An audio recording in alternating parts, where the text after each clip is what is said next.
অভাবের সংসারে এক ফোঁটা তেলও বেশি খরচা করতে খুবই গায়ে লাগে। কেন কথাটা বললাম একটু পরে বলছি।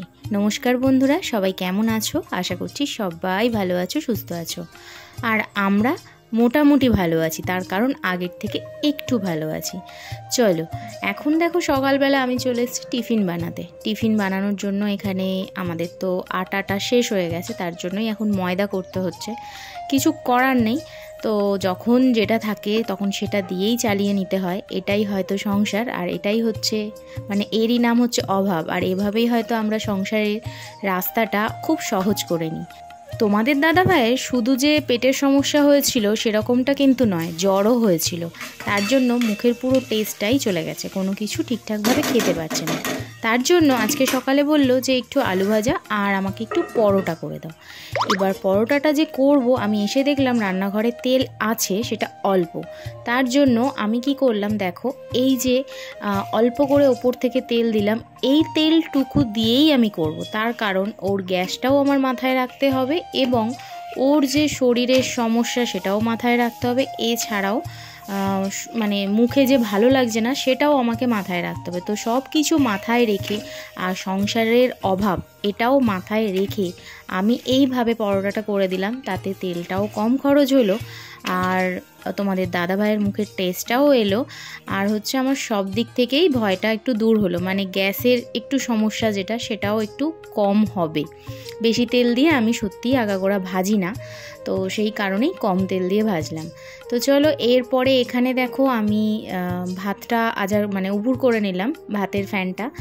আর এখানে নিচ থেকে এটা দিয়েছে মাছ। আমি মাছ কিনিনি, তার কারণ হচ্ছে সবাই জানো, এটা আলাদা করে আমার কিছু বলার নেই। দাদাভাই অনেক দিন ধরে কাজে যাচ্ছে না, তো সেই কারণে নিচ থেকেই মাছটা দিয়েছে আমার শাশুড়ি মা, 4 পিস মাছ। তো এই মাছটা দিয়েই দেখা যাক কী তরকারি করব। আর সকালবেলা অনেক কাজ থাকে, যে কাজগুলো সব কিছু তো ক্যামেরার মধ্যে বন্দি হয় না। তো কিছু কিছু সময় কিছু কিছু কাজ আমি হয়তো ক্যামেরা অফ করেই করে ফেলি, তার জন্য আমার ব্লগটা খুব ছোট হয়। তো ছোট আরও এই কারণেই ছোট করে দেওয়া, যাতে তোমরা আমার ভিডিওটা পুরোটা দেখো। কেননা সবার মোবাইলে তো প্রচুর নেট থাকে না, তো যেটুকু নেট থাকে অন্তত সেইটুকু টাইম যদি মানে আমাকেই দিয়ে দাও, তো অন্য ভিডিও বা অন্য কিছু সেটা কি করে দেখবে।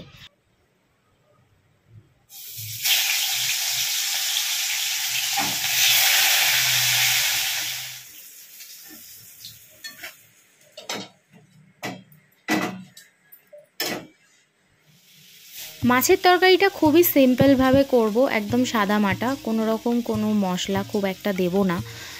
তোমাদের দাদাভাইও বললো যে একদম নর্মাল করো, আর আমাদের এই এক তরকারি ভাতই হবে, এছাড়া আদার্স আর কিছু করব না।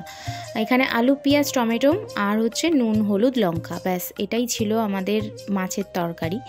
আর এখানে দেখো কদিন ভরি বিছানায় দাদাভাই ছিল, আর অসুস্থ মানুষ তুলতে ভালো লাগে না, তার জন্য কোনো রকম সামনে থেকে একটু পরিষ্কার করে নিয়ে ছেড়ে দিয়েছিলাম। তো আজকে চাদরটা পাল্টাতে গিয়ে দেখলাম এই চাদরটা না, মানে যেটা ব্লু কালারের চাদরটা, দেখো পুরো ছিঁড়ে গেছে, একটু পরেই দেখতে পাবে। তো সেটাকে মনে হলো চলো একটু সেলাই করে নিই, নাহলে ওই ছেঁড়া জায়গাটায় বারবার পা লাগলে আরও ছিঁড়ে যাবে। তো সেই কারণে চাদরটাকে সেলাই করে নিলাম। অ্যাকচুয়ালি এটাই মানে এইভাবেই হচ্ছে পথ চলা, যেটা আমরা দেখাই সেটাই কিন্তু মেন। অনেকে ভাবে কি শুধু দিখাবা নয়, এটাই হচ্ছে মানুষের লাইফ। বড় বাড়িতে থাকলেই মানুষের লাইফটা খুব সুন্দর হয়ে যায় এরকমটা নয়।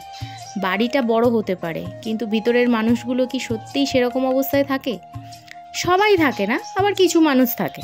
তো যাই হোক, চলো, তার মধ্যে ব্যতিক্রম তো থাকেই। আর এখানে দেখো মাথার বালিশগুলোর আরও চেঞ্জ করে নেবো। এই যে আমার বিছানার ফাইনাল লুক, এই কালারের চাদর বা এই কালারের ড্রেস আমার এত ভালো লাগে কি বলবো।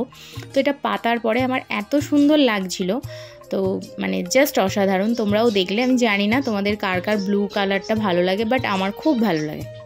তো চলো, এরপরে ঝাড়ু দিয়ে নেব, তারপরে ঘরদোর মুছে নেব, পুরো পরিষ্কার করে নেব। আর ওদিকে হচ্ছে বাইরে প্রচণ্ড বৃষ্টি হচ্ছিল, তার কারণে মেয়ে স্কুলে যায়নি, তো ও ওদিকে ঠাকুর দিয়ে নিয়েছে। আর এখানে দেখো ওরা তিনজনে খেতে বসেছে। আমি একটু পরে বসবো, আমি একটু কোনো কাজ করছিলাম হয়তো, সেই কারণে আমি একটু পরে বসবো। আর সন্ধেবেলা এখানে দেখো চা মুড়ি নিয়ে বসে পড়েছি। তো আজকে ভিডিওটা এত পর্যন্তই ছিল। দেখা হচ্ছে নতুন কোনো ভিডিওতে। সবাই ভালো থেকো, সুস্থ থেকো আর সাবধানে থেকো।